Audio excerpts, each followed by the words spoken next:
Kyselyiden hallinnoinnin ja raportoinnin kannalta Hakosalo-järjestelmästä löytyy kaksi tärkeää sijaintia.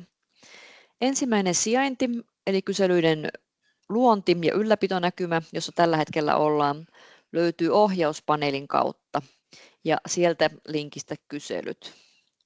Tässä näkymässä kyselyitä voidaan luoda tämän vihreän painikkeen kautta tai hallinnoida tässä alla olevia jo olemassa olevia kyselyitä.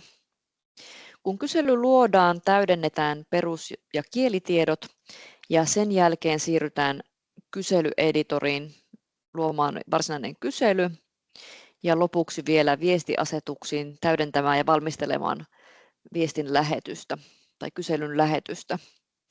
Viestiasetuksissa annetaan muun muassa kyselyyn liittyvän sähköpostiviestin sisältö.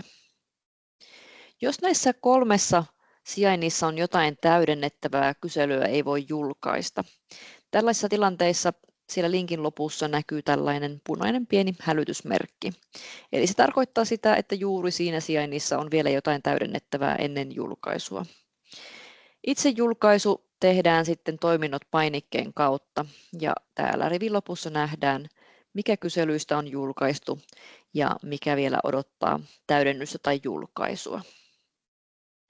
Ja kyselyä tosiaan ei voi lähettää eikä hyödyntää järjestelmässä ennen kuin se on julkaistu.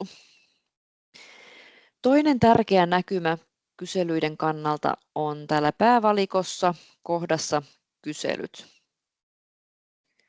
Kun linkkiä klikataan, päästään tänne kyselyiden dashboardille. Eli tässä dashboardilla nähdään yhteenvetoa ihan kaikista organisaation kyselyistä ja niihin tulleista vastauksista. Ja sitten täältä päästään porautumaan vielä pidemmälle yksittäisiin kyselyihin. Esimerkiksi palautetta webinaarista, klikataan tätä ja nähdään hyvin samantyyppistä infoa, mutta juurikin tästä tietystä kyselystä.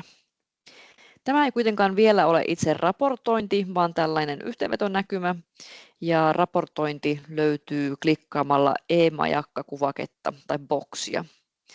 Tämän lisäksi löytyy myös vastaajaluettelo ja vastausluettelo, joiden kautta kyselyvastauksia voidaan selata.